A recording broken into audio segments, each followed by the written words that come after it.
Hello friends, स्वागत है आप सभी का खुशबू एकेडमी में। तो आई होप फ्रेंड्स आप सभी लोग अच्छे होंगे। तो फ्रेंड्स आज की जो क्लास है उसमें मैं आपको बताऊंगी बाल विकास के सिद्धांत के बारे में। जैसे कि फ्रेंड्स आप सभी लोग जानते हैं, इसके पहले मैंने आपको डेवलपमेंट के जितने भी कॉन्सेप्ट थे उसके बारे में मैंने आपको बता दिया है और मैंने आपको रिलेशनशिप बताया है डेवलपमेंट के और लर्निंग के। ठीक है, तो आप लोगों को आई होप वो क्लास जो मैंने पिछली क्लास में आपको बताया है सब कुछ आपको अच्छे समझ में आया होगा। ठीक है, तो आज की जो क्लास है ये काफ़ी ज़्यादा इंपॉर्टेंट होने वाली है। अगर आप सभी कोई भी ऑल इंडिया टीचिंग एग्ज़ाम की तैयारी आप लोग कर रहे हैं तो आप सभी को ये जो है मैं पढ़ा रही हूँ CDP, ये काफ़ी ज़्यादा आपकी सभी की हेल्प करेगी। तो आप सभी लोग जितने लोग भी चैनल पर पहली बार हो प्लीज़ चैनल को सब्सक्राइब करके वीडियो को लाइक कर लीजिएगा। तो आज की क्लास को हम स्टार्ट करते हैं। ठीक है, अगर आपको कोई भी डाउट हो तो आप कमेंट करके हमसे तुरंत पूछ सकते हैं। ठीक है, तो चलिए हम इसके आगे बढ़ते हैं आज। तो देखिए, सबसे पहले हम बात करेंगे विकास की अवधारणाएं क्या होती हैं। सबसे पहले हम बाल विकास के कॉन्सेप्ट के बारे में बात करें तो बाल विकास का सामान्य अर्थ होता है बालकों का मानसिक व शारीरिक विकास। ठीक है, बालकों की यहाँ पे बात हो रही है। बाल विकास की जो कॉन्सेप्ट होता है ये कह रहा है कि ये इसका सामान्य अर्थ होता है।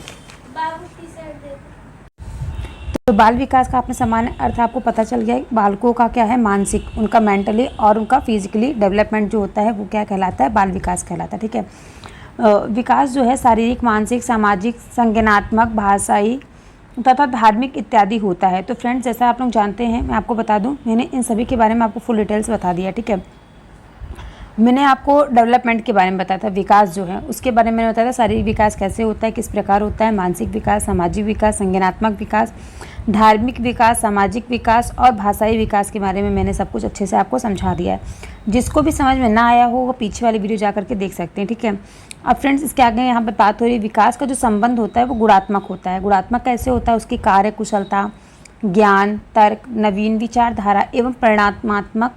परिणामात्मक कैसे होता है फ्रेंड्स, क्वांटिटिव कैसे होता है, जिससे लंबाई में वृद्धि, भार में वृद्धि तथा अन्य दोनों से होता है। ठीक है फ्रेंड्स, किससे, दोनों से होता है। उसके कार्य कुशलता, ज्ञान, तर्क, नवीन, इसका क्या है, मेंटलिटी का है।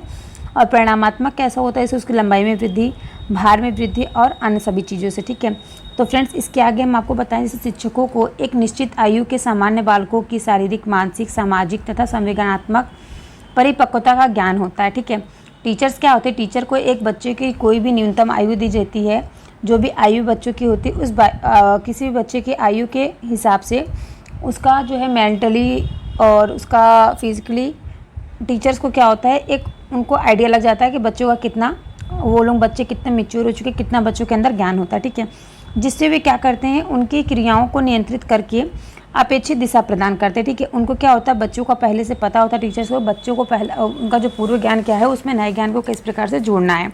ठीक है, इसी प्रकार फ्रेंड्स देखिए, जितने भी हमारे वो वैज्ञानिक आए हैं उन्होंने कई प्रकार की परिभाषाएँ दी हैं। तो देखिए, स्किनर के अनुसार जो होता है, स्किनर ने कहा है विकास जो है, विकास एक क्रमिक एवं मंद गति से चलने वाली प्रक्रिया होती है।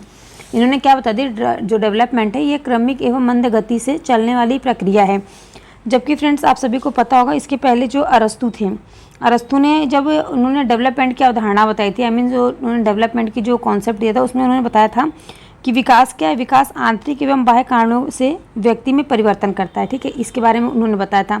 अब यहाँ बात हो रही है हर्लॉक के बारे में। हर्लॉक के अनुसार क्या इन्होंने बताया है, बाल मनोविज्ञान का नाम बाल विकास इसलिए रखा गया क्योंकि विकास के अंतर्गत अब बालक के विकास के समस्त पहलुओं पर ध्यान केंद्रित किया जाता है, किसी एक पक्ष पर नहीं।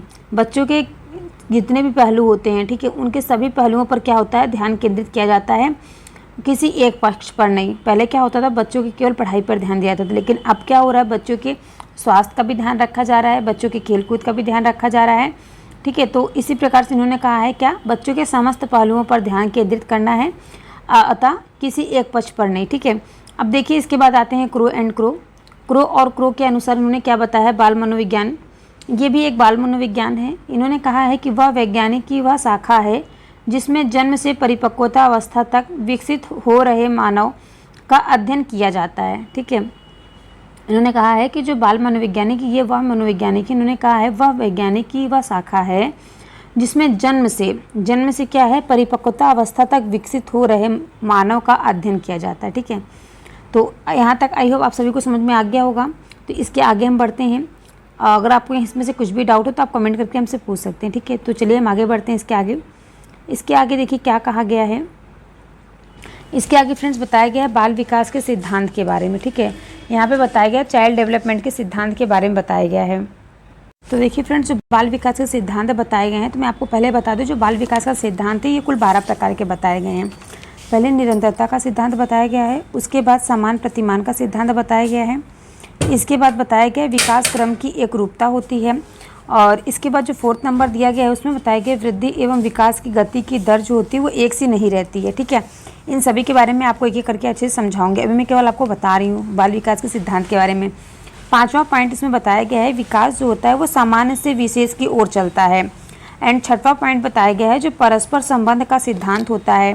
7वें पॉइंट में कहा गया है कि एकीकरण का सिद्धांत, प्रिंसिपल ऑफ इंटीग्रेशन के बारे में बताया गया है। इसके बाद 8वां जो पॉइंट बताया गया है विकास की भविष्यवाणी की जा सकती है। 9वां पॉइंट में कहा है विकास की जो दिशा का सिद्धांत दिया इन्होंने। 10वां पॉइंट कहा है विकास जो होता है लंबवत सीधा ना होकर वर्तुलाकार होता है। इसके बाद उन्होंने कहा है 11वां नंबर में आंशिक पुनर्बलन का सिद्धांत उन्होंने दिया है। 12वें में कहा है वृद्धि और विकास की क्रिया जो होती है वंशानुक्रम और वातावरण का संयुक्त परिणाम होता है। तो फ्रेंड्स, इस प्रकार से 12 सिद्धांत इन्होंने बताए हैं बाल विकास के। तो आज मैं आपको 3 विकास बताती हूँ, बाल विकास के जो सिद्धांत है 3 बता रही हूँ, और इसके बाद का जो सिद्धांत रहेगा मैं आपको नेक्स्ट क्लास में बताऊँगी, ठीक है।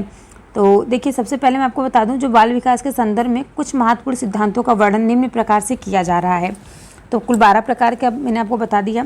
तो फर्स्ट देखिए यहाँ पे निरंतरता का जो सिद्धांत बताया गया है, इस सिद्धांत के अनुसार क्या होता है, जो विकास होता है विकास एक न रुकने वाली प्रक्रिया होती है, ठीक है। जो माँ के गर्भ से ही यह प्रक्रिया प्रारंभ हो जाती है और मृत्यु पर्यंत, जब तक इंसान की मृत्यु न हो जाए तब तक ये चलती रहती है।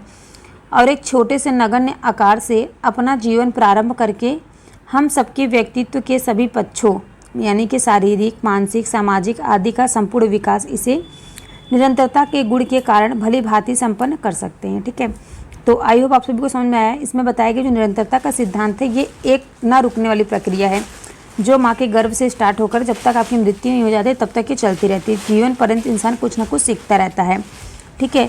और इसमें यह भी बताया गया है कि एक छोटे से नगण्य आकार से अपना जीवन प्रारंभ करके हम सबके व्यक्तित्व के सभी पक्षों शारीरिक, मानसिक, सामाजिक आदि का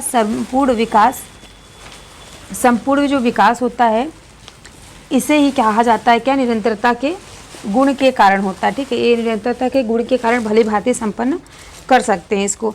तो आई होप आप सभी को समझ में आ गया निरंतरता का सिद्धांत क्या होता है।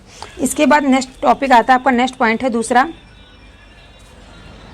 दूसरा पॉइंट आपका इसमें आता है फ्रेंड्स समान प्रतिमान का सिद्धांत।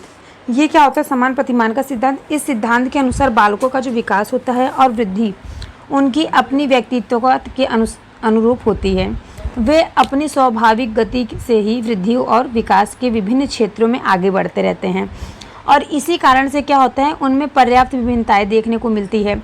किसी की विकास की गति जो होती है तीव्र हो जाती है और किसी की विकास की जो गति होती है वो मंद हो जाती है। तो देखिए इन्होंने इसमें क्या बताया है कि इस सिद्धांत के अनुसार बस ये बताया गया है जो बालक होते हैं, बालक का जो विकास और वृद्धि, उनका जो डेवलपमेंट होता है और उनका जो ग्रोथ होता है उनकी अपनी व्यक्तित्व के अनुरूप होता है। जैसे भी वह स्वाभिमान गति से ही वृद्धि और विकास की विभिन्न क्षेत्रों में आगे बढ़ते हैं, और इसी कारण उनमें पर्याप्त विभिन्नताएं देखने को मिलती है। जैसे मैं आपको बता दूं, जैसे जिस प्रकार से उनके आसपास का डेवलपमेंट होगा, जिस प्रकार से उनके आसपास का वातावरण होगा, उसी प्रकार से क्या होते हैं बच्चे भी आपस में अपना घुलते मिलते और ढल जाते हैं। तो गेल्स आते हैं, उनके अनुसार उन्होंने बताया है 2 व्यक्ति एक समान नहीं होते हैं। उन्होंने क्या कहा है 2 व्यक्ति जो हैं वो एक समान नहीं होते हैं, परंतु सभी बालकों में क्या होता है विकास का जो क्रम होता है वो क्या होता है समान होता है, ठीक है। ये इन्होंने बताया है, गेल्स ने बताया है। तो आई होप आप लोगों को समझ में आ गया समान प्रतिमान का सिद्धांत क्या होता है।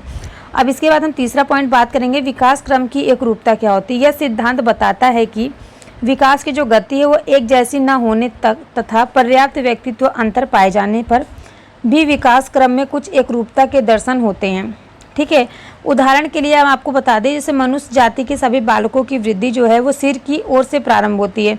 ये क्वेश्चन देखिए, ये पॉइंट जो आपका हमेशा एग्जाम में पूछा जाता है। बालकों का जो विकास होता है बालकों की जो वृद्धि होती है वो सिर से प्रारंभ होकर के कहाँ तक होती है, तो देखिए सिर की ओर प्रारंभ होती है, ठीक है।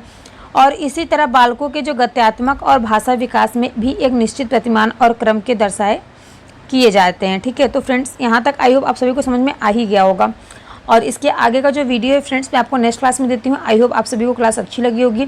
जिसको कुछ भी त्रुटि हो, ना समझ में आया हो, तो प्लीज़ आप लोग कमेंट करके पूछ सकते हैं। और प्लीज़ आप सभी लोग चैनल को सब्सक्राइब एंड वीडियो को लाइक कर लीजिएगा। मिलते हैं हम आपसे नेक्स्ट क्लास में।